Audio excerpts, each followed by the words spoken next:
Fala, afiliados, vocês estão vivos? No vídeo de agora nós vamos falar um pouquinho dessa obra aqui, ó, do Antônio Gramsci, da coleção Educadores do MEC. O autor que vai falar sobre o Gramsci é o Atílio Monasta, a tradução e organização do Paulo Nozella, da Fundação Joaquim Nabuco e da editora Massangana. Essa obra aqui. Bora lá falar um pouquinho do Gramsci, da filosofia da praxis gramsciana. Então, a maneira crua e realista que Gramsci utiliza para descrever o processo de educação de grandes massas da população a fim de adaptá-las às transformações contemporâneas da economia fez com que muitos estudiosos acreditassem que ele era partidário de uma pedagogia autoritária. Está no Harold M. Twistler, Schooling Conservative, Conservative Schooling for Radical Políticos. Antônio Gramsci, formação conservadora para a política de esquerda. Foi identificado superficialmente com diversas tendências pedagógicas da educação marxista da União das Repúblicas Sociais Soviéticas e consequentemente, consideraram que sua teoria da educação estava próxima à teoria leninista da ditadura do proletariado ou então aos métodos de Makarenko de educação dos jovens desviados. Gramsci havia escrito alguns textos críticos de alguns princípios da educação moderna, como aqueles influenciados pela tradição genebrina de Rousseau e Pestalozzi, segundo os quais não se devia permitir que o educador enfadasse ou deformasse o desenvolvimento espontâneo da personalidade da criança. Em algumas de suas cartas, em uma de suas primeiras notas, critica a ilusão sobre o desenvolvimento espontâneo da criança. Desde o primeiro momento de sua vida, educa-se a criança para que se conforme ao seu entorno, e a escola nada mais é do que uma pequena fração da sua vida. Mas se não houver educação, cara, a criança não vai se tornar sequer humano, né? A educação é sempre uma luta contra os instintos relacionados às funções biológicas básicas, uma luta contra a natureza para dominá-la e criar o ser humano verdadeiro. A aprendizagem e a disciplina psicológica e física necessárias para estudar e para alcançar qualquer realização não são prazerosas, é um processo de adaptação, um hábito adquirido com esforço, tédio e inclusive sofrimento.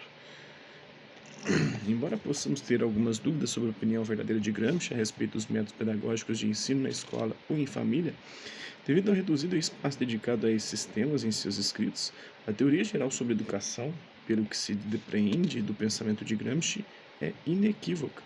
Qualquer interpretação da teoria gramsciana sobre educação poderia estar equivocada se não estabelecêssemos uma distinção entre os aspectos descritivos e os prescritivos, o que descreve a realidade e o que tenta prescrever o que devemos ou não fazer. De sua abordagem, o termo conformidade ou conformismo não significa para Gramsci a tendência negativa da pessoa deixar-se dirigir e condicionar pela moda, mas é uma categoria para interpretar o processo pelo qual a maioria da população, em qualquer sociedade ou regime, costuma respeitar a tradição e observar as suas regras. Conformismo não significa outra coisa que a socialização. Porém, prefiro utilizar a palavra conformismo exatamente porque incomoda os imbecis. Gosto disso. É muito fácil sermos originais, limitando-nos simplesmente a fazer o contrário do que fazem os demais. O que realmente é muito difícil e árduo é priorizar a disciplina e a sociabilidade, portanto, exigir sinceridade, espontaneidade, originalidade e personalidade. O verdadeiro problema da educação consiste, portanto, em ter consciência dos diferentes tipos de conformismo, ou seja, de socialização, que são propostos ou impostos em uma determinada sociedade, e lutar para priorizar um tipo em vez de outro. A verdadeira inovação da teoria geral da educação é o enfoque científico da essência da educação em qualquer nível, desde a liderança política até o conformismo social, passando aí pela escola e pela família. Todavia, partindo do enfoque tradicional da educação, isto é, do enfoque axiológico dos valores, poderíamos fazer aí algumas perguntas delicadas. A teoria gramsciana pressupõe necessariamente uma perspectiva cínica da educação? Existem critérios que prescrevam em lugar de apenas descreverem o tipo de educação desejada? Essas questões implicam a análise dos valores e das crenças e, por isso, implicam o problema da ideologia e sua função na sociedade moderna. Poderíamos formular as nossas perguntas da seguinte forma: existe uma educação sem ideologia? Se não, por que preferir uma ideologia a outra?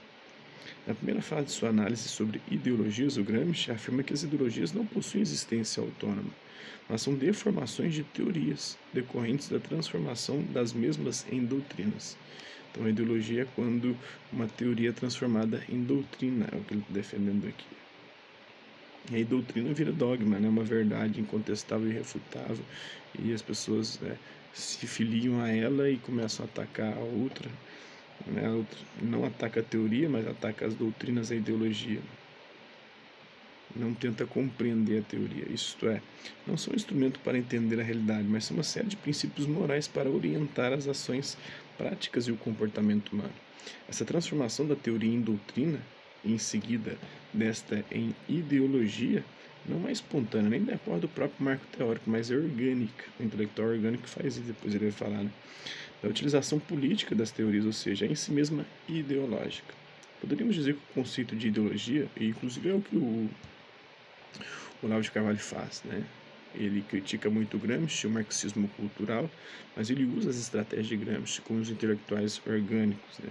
Que ficam fazendo isso, transformando teorias dos filósofos que o Olavo de Carvalho supostamente estuda, transforma essas teorias em uma doutrina e uma ideologia, que é a ideologia de direita, e está criando os intelectuais orgânicos que estão reproduzindo isso por aí. O Instituto Borborema, né, e esses estão, Ana dos Santos, Ítalo Marcílio, uma galera aí que é propagadora dessas ideologias. A esquerda fez isso, agora quem está fazendo é a direita, né, usando as mesmas estratégias do próprio Gramsci, né? Mas o Gramsci dizia que isso já acontecia anteriormente pela direita. Ele só descreve um processo que sempre aconteceu historicamente. É da utilização política das teorias, ou seja, esse mesmo ideológico. Poderíamos dizer que o conceito de ideologia é adjetivo, uma vez, né, que não existem ideologias no sentido próprio da palavra, mas existe uma utilização ideológica, isto é, educativa, das teorias e das doutrinas. Então é um adjetivo, não é algo descritivo da realidade. É uma coisa prescritiva, você vai valorizar, dizendo se é bom, se é ruim, belo ou feio. Em uma das poucas notas que permaneceram sem publicação antes da edição crítica dos Cadernos do Cárcere, encontramos a definição de ideologia de Gramsci. Ideologia é uma hipótese científica com caráter educativo e dinâmico, que é verificada e criticada pela real evolução da história. A função da crítica da educação, que parece também essencial no pensamento de Gramsci, fica prejudicada uma vez que acreditamos na necessidade de relacionar a educação com ideologia, como se a educação fosse um instrumento para propagar ideologias. É difícil dizer o que Gramsci acredita ser a educação, já que ele parece mais interessado em desvendar o que a educação é na realidade. Então, a filosofia da praxis aí. Essa atitude é comparável à de Maquiavel, a que Gramsci se refere frequentemente, o termo Maquiavel e o adjetivo maquiavélico. Também lembra os aspectos brutais e perversos do poder político, uma vez que o escritor florentino ele descrevia o que era política na realidade, e não como ela deveria ser. Ele faz de forma valorativa, prescritiva, né, e talvez o que sempre será, e não no que deveria ser. Né? Gramsci e Maquiavel nos colocam, e essa que o Olavo de Carvalho justamente não entende, que o Maquiavel é descritivo, não prescritivo, não está dizendo como o governante deve se comportar, mas descrevendo como os governantes se comportaram ao longo da história. E tem a confusão demoníaca, né? Maquiavel, confusão demoníaca, é uma das obras do Olavo de Carvalho completamente absurdas sobre o Maquiavel. Né? Entendeu porra nenhuma do Maquiavel, e ele nem consegue estudar, nem estuda o que os autores, os estudiosos de Maquiavel falam. Gramsci e Maquiavel nos colocam uma importante questão. Qual é a função educativa de uma descrição objetiva dos mecanismos do poder político e, no caso de Gramsci, dos mecanismos da ideologia? Educar as pessoas para que tenham uma postura realista, compreender a realidade como ela é. Né? E é isso que o Olavo de Carvalho diz que os discípulos dele devem fazer, né? Buscar compreender a realidade como ela é. Mas ele não se propõe a isso, né? Ele trata não a realidade em si, mas a ideia que ele formulou da realidade e fica lidando com essa ideia, né? Um espantalho, por exemplo, em relação à esquerda, e demonizando tudo, tentando ali, de forma cada vez mais obtusa, criticar essas coisas. Educar as pessoas para que tenham uma postura realista e, consequentemente, participem da luta política contra os poderes, ou então desvendar o lado oculto da política para que as pessoas desconfiem da mesma, vivam sua forma independente ou tenham uma opinião própria à margem do poder político. Né? Vivam sua vida de forma independente e tenham uma opinião própria à margem do poder político. Então, educar as pessoas para que tenham uma postura realista e, consequentemente, participem da luta política contra os poderes, ou então desvendar o lado oculto da política para que as pessoas desconfiem da mesma, vivam sua vida de forma independente, ou tenham uma opinião própria à margem do poder político. Muitas indicações nos fazem crer que o objetivo de Gramsci não era puramente descritivo, e que sua meta era uma estratégia orientada a um novo tipo de educação. Antes de tudo, observemos sua interpretação da política maquiavélica. Quando escreve sobre a contribuição de Maquiavel na definição científica da política, o Gramsci se faz, e faz também para nós, as seguintes perguntas. A quem se dirigia Maquiavel quando escreveu O Príncipe? Estava se dirigindo aos príncipes, né? Mostrando a história dos príncipes, como os príncipes se comportaram ao longo do tempo.